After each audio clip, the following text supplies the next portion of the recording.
తెలంగాణలో ఒక రైతమ్మ కథ. ఆమెది సేద్యం కాదు, ఒక ఉద్యమం.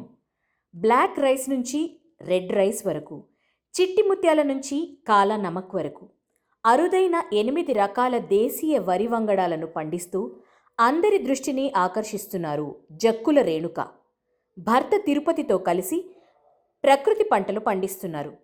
ఈ జంట చేస్తున్నది కేవలం సాగు మాత్రమే కాదు, ఆరోగ్యాన్ని, సాంప్రదాయాన్ని, భవిష్యత్తును కూడా కాపాడుతున్నారు. ఈ వరి వంగడాల్లో దాగి ఉన్న ఆరోగ్య రహస్యాలేంటి? రసాయనాలు లేకుండా అవి ఎలా పండిస్తున్నారు? ఈ విత్తనాలు సాధారణ రైతులకు అందుబాటులో ఉన్నాయా? ఇలాంటి అనుమానాలే మీకు కూడా వచ్చాయి కదా? ఈ ప్రశ్నలన్నిటికీ సమాధానం రేణుకమ్మ రూరల్ మీడియాతో పంచుకున్న ఆసక్తికర కథలో చూడండి. నమస్కారం, నా పేరు జక్కుల రేణుక. నేను సిద్దిపేట జిల్లా చేర్యాల మండలం నాగపురి గ్రామం అది. నేను చాలా సంవత్సరాల నుంచి దేశీ వెరైటీస్ను సాగు చేస్తూ ఉన్నాము. అందులో black rices, red rices, white రైసెస్ను సాగు చేస్తూ ఉన్నాను. అలాగే చిట్టి ముత్యాలు అని ఇట్లా చాలా వెరైటీస్ను సాగు చేస్తున్నాము. బ్లాక్లో మనం ఒక 8 రకాల నుంచి 9 రకాల వెరైటీస్ని మనం సాగు చేసాము. ఇక్కడ మనం చూస్తున్న అన్ని వడ్లన్నీ బ్లాక్ వెరైటీసే. ఇది వచ్చేసి వడ్లు బ్లాక్ ఉంటుంది, మనకి బియ్యం ఎరుపు రంగులో వస్తుంది. దీన్ని నవారా రైస్ అంటారు. ఇది షుగర్కి బాగా పనిచేస్తుంది. అలాగే ఇది కూడా వడ్లు నల్లగా ఉంటుంది, బియ్యం వచ్చేసి నల్లగా ఉంటుంది. ఇది కూడా షుగర్కి, క్యాన్సర్కి, మోకాల నొప్పులు, అన్ని జబ్బులకి మనకి పనిచేస్తుంది. ముఖ్యంగా ఇట్లాంటి వెరైటీస్ మనం చాలా బ్లాక్ వెరైటీస్ని పండించినప్పుడు అన్ని వెరైటీస్ చూసినప్పుడు ఈ వెరైటీస్ కాలా నమక్ అనేది బుద్ధా రైస్ అండి. ఇది కూడా మనకు వడ్లు నల్లగా ఉంటుంది, బియ్యం వచ్చేసి ఇట్లా తెల్లగా ఉంటుంది, మంచి సువాసన ఫలితంగా ఉంటుంది. ఇవి 3 కూడా షుగర్కి పనిచేస్తాయి. కానీ షుగర్ వచ్చినప్పుడు మనం ఆహారంలో కొన్ని మార్పులు చేసుకుంటాము. అది ముఖ్యంగా ఇటువంటి రైసెస్ని తీసుకుంటూ ఉంటారు కదా. నాటు విత్తనాలను తీసుకున్నప్పుడు, ఈ రెడ్ రైస్ తీసుకున్నప్పుడు కొంచెం రెడ్ రైస్ కానీ బ్లాక్ రైస్ కానీ తీసుకున్నప్పుడు మనకు నల్లగా ఉంటుంది, మెత్తగా అవుతుంది, ఇట్లాంటి ఇష్యూస్ మనకు చెప్తూ ఉంటారు.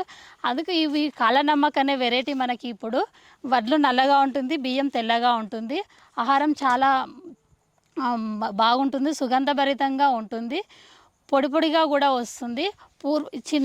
కుటుంబంలో చిన్నపిల్లల నుంచి పెద్దవాళ్ళ వరకు ఈ రైస్ని ఎవరైనా తీసుకోవచ్చు. ఎటువంటి ఇష్యూస్ ఉన్నా కూడా, ఆహార సమస్యలు ఉన్నా లేకపోయినా, అనారోగ్య సమస్యలు ఉన్నా లేకపోయినా ఈ రైస్ను మనం తీసుకోవచ్చును. మామూలుగా ఏ జబ్బులు రాగానే మనకు ఆ జబ్బులకు సంబంధించిన డైట్ను ఫాలో అవుతూ ఉంటాము. అట్లా కాకుండా ఇట్లా షుగర్ వచ్చినప్పుడు అన్నం తినాలంటేనే మనం భయం వేస్తుంది. అట్లాంటి ప్లేస్లో ఈ రైస్ను మనం తీసుకున్నట్టయితే షుగర్ ఉన్న వాళ్ళు కూడా ఈ రైస్ను తీసుకోవచ్చు, చాలా తగ్గుతుంది. అలాగే స్త్రీలలో చూసుకున్నప్పుడు మనము చాలా జబ్బుల్ని చూస్తున్నాము. అటువంటి ఈ రోజుల్లో పిల్లలు లేకపోవడం కానీ, ఇట్లాంటి సమస్యలను, సంతానం లేని సమస్యలను కూడా చూస్తున్నాం. ఇటువంటి ఏంటి అంటే ఐరన్ లోపం వలన ఇష్యూస్ ఉంటాయి. ఇట్లాంటి రైసెస్ మంచి నాటు విత్తనాలను తీసుకున్నప్పుడు అవి కూడా ఆహారంలో మార్పు కొంతవరకు మనం చేసుకున్నట్టయితే అటువంటి వాటి సమస్యలను కూడా ఎదుర్కొనే అవకాశం కూడా ఉంటుంది. ఈ రైస్ మనకు చాలా ఉపయోగపడుతుంది.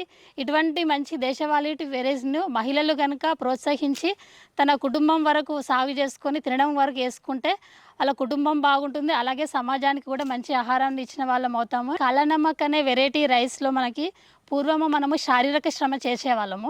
ఈ రోజుల్లో మనకి ఒత్తిడితో కూడిన మెదడుకు సంబంధించిన ఒత్తిడితో కూడిన పనులు చేస్తున్నాం కాబట్టి అది పెద్దవాళ్ళలో కానీ చిన్నపిల్లలలో కానీ ఆ ఒత్తిడి బాగా ఉంటుంది. ఈ రైస్ చాలా ఒత్తిడిని ఎదుర్కొంటుంది. ఇందులో జింక్ అనేది ఎక్కువగా ఉంటుంది. అది మనకు మెదడుకు బాగా ఉపయోగపడి ఇట్లాంటి మెదడుకు సంబంధించిన వ్యాధులను కూడా ఈ రైస్ కూడా తగ్గిస్తుంది. అలాగే చిన్నపిల్లలకు కూడా మనకి ఇట్లాంటి రైసెస్ని పెంచినప్పుడు మతిమరుపు కానీ ఇట్లాంటి చాలా ఇష్యూస్ని మనం చూసుకుంటున్నాం. పిల్లలకైతే ముందు వాళ్ళ బాల్య దశ నుంచే ఇటువంటి ఆహారాన్ని ఇచ్చినట్టయితే వాళ్ళ భవిష్యత్తులో మంచి ఆరోగ్యంగా ఉండి వ్యాధి నిరోధక శక్తిని, ఎటువంటి ఇష్యూస్ వచ్చినా కూడా తట్టుకునేంత శక్తి వాళ్ళలో డెవలప్ అవుతుంది. ఇటువంటి మంచి ఆహారానికి మనకు సమాజానికి ఇవ్వడాన్ని కోరుకుంటున్నాం.